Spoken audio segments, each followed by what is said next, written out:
What's up, guys? Welcome to a new episode of Fresh and Big Props. As always, I am Tony, coming at you with an interesting one today. I'm telling you.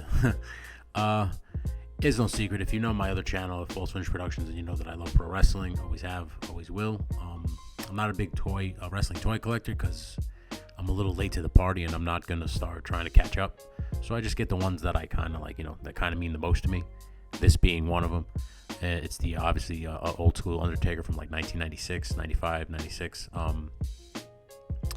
And I felt like in that era, the one match he was known for, apart from the casket match, which is another episode of Fresh and Big Props, was the Buried Alive match.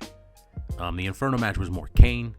So when you think Undertaker, you think two matches. You think the casket match, and you think Buried Alive. And I looked all over the internet. I saw some people have customized their own kind of versions. I saw one guy basically just put a dirt pile out in his backyard and put like a fake piece of turf, and that'll work too. I kind of wanted to add more of an actual diorama type element to it. So I just went, let my mind go crazy.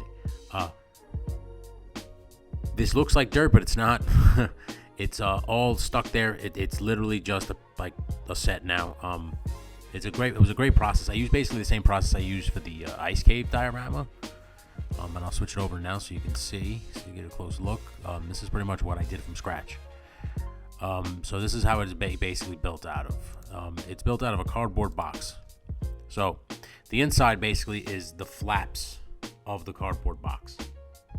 So I basically cut them off and folded them and then connected them.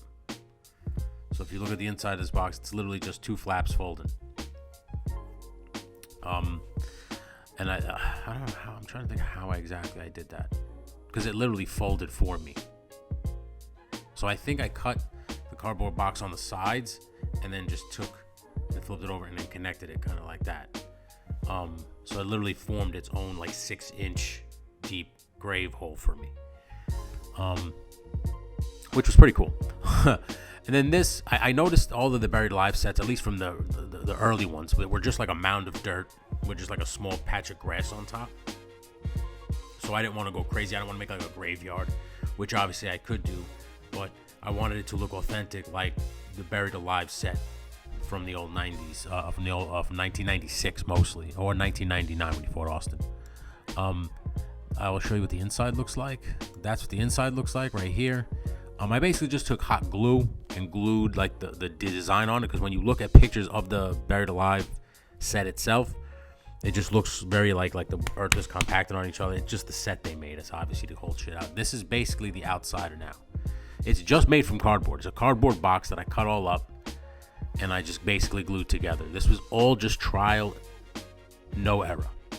Honestly, I don't want to sound like a conceited fuck right now, but this was literally all trial, no error. I was just trying to give it a shot, just to see if it would work, just to see how it would come out. And this far exceeded my expectations. So basically, I just took sheets of card with the same I think it was an animal gate box, because we put some animal gates up. So I just cut some strips of the box from the flaps, and then just put the flaps, glued the flaps in, and then just let the axis fold over like this. Obviously, as you can see on this video, I'm a little short right here on the front piece. I do correct that. I don't know if I think, yeah, I do correct that, and then I cut triangle pieces out to fit inside the gaps here. And I'll just scrub ahead to that, because I really got, it's all self-explanatory, as you could see. And I just made sure the Undertaker could stand there in the casket. See, now here is where I put all the cardboard in. It basically made it look like a mountain. Now, at this point, you can stop and just paint it if you want. Like, if you just want to paint it brown and just go from here, the paper or the grass top was just that paper grass stuff that you get from Hobby Lobby in the diorama section. I was looking for that that strip of I guess turf, but when every time I see those things, they don't scale right. It's too thick. They don't stand on them. This, you get the green turf look, and he can stand on it no problem. And I'm thinking in terms of like a play set, like you're gonna play on the thing, so you don't want to go crazy and get something expensive. And I don't want to get like a strip of turf, because I don't want to spend that much money. And again, this was just all trial. This was just to see if it would come out good, because it was really about the texture of the dirt mound that I really wanted to test myself. I was talking to my my buddy, friend of the podcast, Cheyenne. And I was just telling him, like, I never really seen a buried alive set, like, or at least one for like that you could be playing inside that you don't actually need a mound of dirt for. And so I gave it a shot. But there are some things I would change. Like, I would go more AstroTurf. I would try to look for maybe like a 1/12-ish scale, something that looks more for them. I'm sure it's out there. If you know it, please link me in the comments below, because I will definitely pick it up and try it again. But this method right here, as you see, I'll let it zoom in a little bit. It's simple, man. You could make anything. You can make a mountaintop this way. You can make a volcano top this way. You can make an island. If you want to set up, like, if you have the 3/4 inch guys and you want to do just like fake water around it, you make an island this way. And it worked. I'm just basically showing you guys like the dirtest, cheapest way to make things. Like this totally, in all honesty, cost me $50, $55, maybe tops, because the clay, because I got the foam clay. I'll show you that in a second. That's coming next, guy. Because then I cover this thing in clay. So I cover. That obviously doesn't stay this way. You can keep it this way. But then here's what I do here. I get the foam clay from Hobby Lobby, which is $3.99, and I think in total it took me 4 to 5 buckets of foam clay to finish this. So they were only, like I said, they were only $3.99. So it was like $12, the $15 to get all those buckets. The cardboard obviously is free, so I have that, and the paper thing was, I think, $4.99. So it was a roll for $4.99. I got the small one. They do have long ones. I just got the small one. So right now, I'm about at maybe $20 tops. So it might even be cheaper. $55 might have been on the heavy side. So I might be like about $30 to $40, honestly, when it's all said and done. I'm counting paint too, so I guess it is about $55. Because paint gets expensive. The most expensive part is the paint. Here I just added some touch-ups. I just wanted, because there was like some divots, didn't like really mound out. I wanted it to mound out, so like that. So I just started adding some more. And if you look at this picture over here, I didn't account for it shrinking. I completely forgot that the foam clay, when it dries, it shrinks. So it kind of shrinked up, and it wasn't really touching the ground the way I wanted it to. So I was like, all right, fuck, I can't. It looks silly at this point. I wanted to really have that, like, it's on the ground and it's a giant pile of dirt. So that's when I went back in, because this, honestly, and again, you could stop here and just paint it if you like it. But this was only 2 buckets or 3 buckets. This might have been 3 buckets of clay. Yeah, this was 3 buckets, because I had 2 black foams here and 1 gray, and I even ran out. So yeah, if you see it right here in this top back corner by the TV, I ran out. I needed another bucket, and when I got the other bucket, that's when I added this bottom layer that made it really look like it out. And that's when I was like, all right, cool. I don't know if you noticed. I'll go back to this picture here. That the casket fits inside the hole. That was a happy accident. I didn't even think to measure, but when I said, let me just see, and it fit in perfectly. And it's like I said, the hole itself, I did wind up cutting out some of it when it came back to this point, because it was a little wobbly. So I cut the inside out just so it would fit, and where it would sit more on the cone and not so much the grave hole. So it's about 5.5 inches, maybe 5.7 inches. It was only 11 millimeters off, like centimeters off. I wasn't cutting a lot.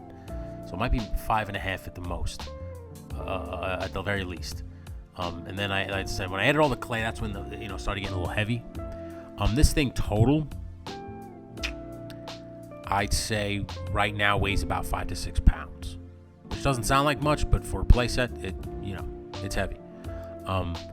But so then once I added this, then it started to, and I filled everything in. Now it started to kind of look, and again, you can stop here and just paint it. I just painted it. When I got to this point, I got some filler primer just to fill in, like, my fingerprints and stuff. It was a lot. I know you can use water to smoothen it out, but it didn't matter because of what I did after I painted it with the filler primer. And I hit it with filler primer, and then I hit it with just a simple satin shoe leather brown paint from Krylon, I think it was, or Rust-Oleum. It's one of them. But I got it at Lowe's. But yeah, so after I painted it brown, I brought it in the house, and that's when I added the texture. And this is just basically red sand from the dollar store, Dollar Tree. And it took 3 bags, and each bag was a pound. So that's how I know it's about 5 pounds, because it was about, I put 3 pounds of sand on the goddamn thing. And basically how I did this, I'll let it zoom all the way in. This is the last image. Was basically, I used the Gorilla Spray Glue. I would spray the surface, put sand on it, let it dry for like 10 minutes. Spray that layer, more sand, more layer, sand, layer, sand, until I was at the desired effect that I wanted, which was like this. I liked what I saw. Then I took it outside and I hit it with a very brown boot Rust-Oleum paint, so it's like a tan color. This started to look like sand. Then I went back out there with the same brown color that I painted the first time, the brown leather, which was a very dark, rich brown. And that's when you get what you got in front of you now, which is this image. I mean, I know I got purple lights on and stuff, but give me a second. I'll shut the lights on just so you can see. I'll turn them all on white so you can see them. Now I got that brown color, which I like, because some of it looks like they wet it so it could stay packed down. Some of it looks like it's drying. So I kind of liked it. I went, like I said, at first I painted it with that tan color. Then I went back over with the dark brown color. So now it literally looks like a pile of dirt. Far exceeded my expectations. Let me just tell you right now, because I did not expect it to come out this good. The dirt does not move. The sand does not move. Now, the one trick I forgot to tell you guys, and I'm sure people have said this before, and it's been used many times. I found it on YouTube when I saw it, is I took the Ultra Matte Mod Podge, small bottle, put water in it, put it in a spray bottle, and I just sprayed it once I put the sand down. So basically it goes spray glue, sand, so you get the desired effect. Then you take the Mod Podge in a spray bottle and you spray the sand down until you see how you want it. You want it a little bit, just kind of go very thin coats over time. I wanted a very coarse looking sand, so I soaked it. So it got real wet and you could see the sand kind of bunching up and stuff, so it looked more like dirt, not like sand, because I didn't want it so fine. And then I let it just dry overnight. And man, did it come out beautiful. Then I took it outside and painted it. I did hit it with a matte clear coat just to protect it, because I know Mod Podge isn't exactly foolproof. Sometimes it will come apart. So I hit it with a clear sealant, just a matte coat, Krylon plastic. But it, like I said, far exceeded my expectations. I didn't get to painting the inside yet, which is the grave site. But since the cardboard's brown, I'll do that when I get a chance. That's not a big deal. I do have, if I could make a recommendation, if you do make something like this, I made the inside hollow so I could put the Undertaker on the inside so his hand could come out like 1996. Now I'm going to try to do that for photography, but if I can't get to it, I'm not going to worry about it. I'm really just going to do this for a one-hitter for the Undertaker. I do want to like sell this or get rid of it, so if you know anybody who is looking for a Buried Alive set, if they are toy makers, toy collectors, those I'm starting to see those channels. I know a stage creator guy. If you know him, I know he's from Australia, but if you know him and you think he would enjoy this thing, please let him know. Tag him.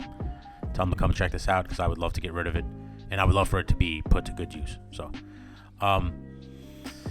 that's all the time I have, guys. I appreciate you checking this out. The tunnel diorama is coming soon. I'm still waiting for that sticker tile stuff that I was telling you guys about. It worked great, and I'm waiting for more to come.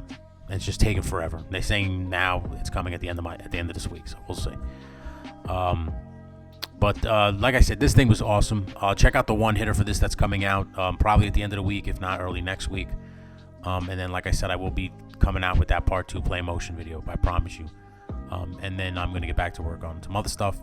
But this was just, like I said, I just wanted to fill in the blanks between the tunnel episodes, because, like I said, I had to wait, so I was kind of hard up. And I knew this would be kind of easy, but also challenging, because you got to get the texture right. It's got to look like dirt, and if it doesn't look right, it's gonna look like shit, And like I said, no disrespect to anybody who tried this before, and like I said, used real dirt. And like I said, I saw the one kid, he went outside and basically just put a pile of dirt together around a cardboard box, and that's kind of where I got the idea from. But I was like, yeah, but now your figure's gonna be filthy, and